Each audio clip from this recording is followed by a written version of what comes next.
Hi, this is John with Bank Account Bonus Central, and today's video is all about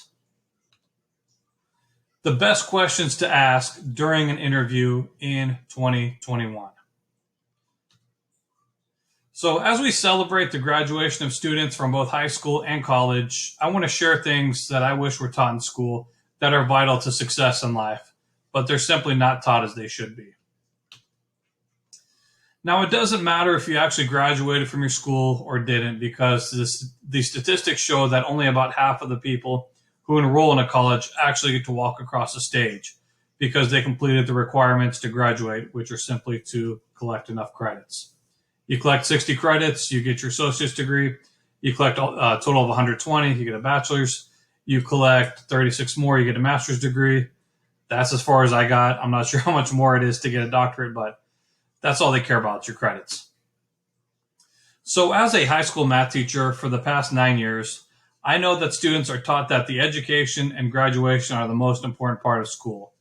But it's actually being able to effectively use the gifts and talents that God has given us to benefit others. So this is an analogy that I like to use with my students. So basically, this is a pencil. It is absolutely full of potential. It's a good pencil. It's a decent pencil, but it's a useless pencil because it has not gone through the process of being sharpened. There is too much stuff over here on the end. It has not gone through refinement. So this is a sharpened pencil. This is a pencil that's gone through some pain. It's gone through some stuff. It's learned. It's become sharp, and it's had the rough edges taken off. This is what schooling is supposed to do. And when you interview, the whole purpose of the first part of interviewing is basically when they ask you, tell me about yourself, and questions like that, then you're able to say, look, this is how sharp I am. I'm sharper than the other ones. I'm the sharpest crayon in the box. I am the sharpest pencil in the case. This is why you should hire me, because I'm here to take care of business. I am sharp and I will do your company good, right? So everybody gets paid to do one thing and only one thing, and that is to solve problems. The difficult thing is that the place you use your gifts and talents to solve problems is at your place of employment. And you want to make sure that you're able to find a place that is best suited for both you and your employer. So problem, idea, solution. The only way you can do that is to ask questions during the interview. Remember, an interview is where both sides ask each other questions to get to know each other and to see if there's a good fit for both sides. So my wife and I were going to celebrate 22 years of marriage this week, and I want to use the analogy of a single person who wants to be in a relationship so badly that they don't care about who they're in a relationship with until they realize that they're in a relationship that they regret because they didn't ask questions to get to know each other, and the end is not good. So over your lifetime, you're going to spend a big percent of your time working, and you really do want to know what you're getting yourself into when applying for and interviewing for a job. Here are some questions you want to ask when you're interviewing. Now, this doesn't matter if you're interviewing on a one-on-one interview or if it's in a group interview. In my career, I have hired and been hired in both situations. So the first question is you want to ask, what is your ideal person for this job? So this is going to tell you a lot about the expectations you're going to face. What are they going to want from you? Are they going to want somebody who they're going to be willing to do what it takes? They're going to willing to put in 80 hours a week, and what expectations are they going to have for you that they want from you, whether it's conscious or unconscious? And you're going to see, is this what you really want to get yourself into? Second question is you want to ask your interviewer, how did they come to be here, and what do they love most about working here? So basically, this is going to tell you so much about the person interviewing you, who will most likely be supervising you, and what they love about the company. It's important to get to know who your supervisor is going to be and what they value. Third question is, what is this company's biggest challenge and how will my position help solve this problem? This is going to tell you much about the challenges you're going to face and how much job security you could have. Now, job security is a myth. So, for example, you could be the best cruise ship captain in the world, but if, COVID hit and people stopped going on cruise ships, you may be out of a job, and, you may be out of a job for a while. You may be laid off because people get paid to solve problems. Problem is ships don't drive themselves, so they need a captain. So anyways, job security is a myth. You want to see how important your job is. They may say that it's a temporary job, it's seasonal, and maybe temp to hire. You don't know. Number 4, this time next year, how will you know I've had a successful year? This is going to tell you how you're going to be evaluated and considered for raises and promotions. Basically, people get paid to solve problems, and you want to know that, I like to say to my students that if you solve big problems in life, you're going to make big money. If you solve little problems in life, you're going to make little money. That's why a doctor or a surgeon makes a lot more than somebody who's flipping burgers. They both solve problems. The doctor solves health problems, which are huge, and they make huge money. The burger flipper, they solve the problem of people being hungry, but you want to know how you're going to be evaluated and considered for raises and promotions, because if you're going to take care of your business, if you're going to solve problems for them and help them make money, then you want to be rewarded financially appropriately. Next question, number 5. If you could describe this company's culture in one word or one phrase, what would that word or phrase be? So this tells a lot about what's most important to the company, and you want to see if your values line up with theirs. For example, my wife, she went for an interview at an oil and gas company, and they made it known that they enjoy getting together for happy hour at bars and drinking. And my wife, she didn't drink. So that did not fit in with them, and they kind of looked down at her for a while because she didn't drink. And so you want to make sure that your values line up with their values and their values line up with yours. Number 6, if you can describe any additional skill or experience you wish I had to make me a better fit for this company, what would they be?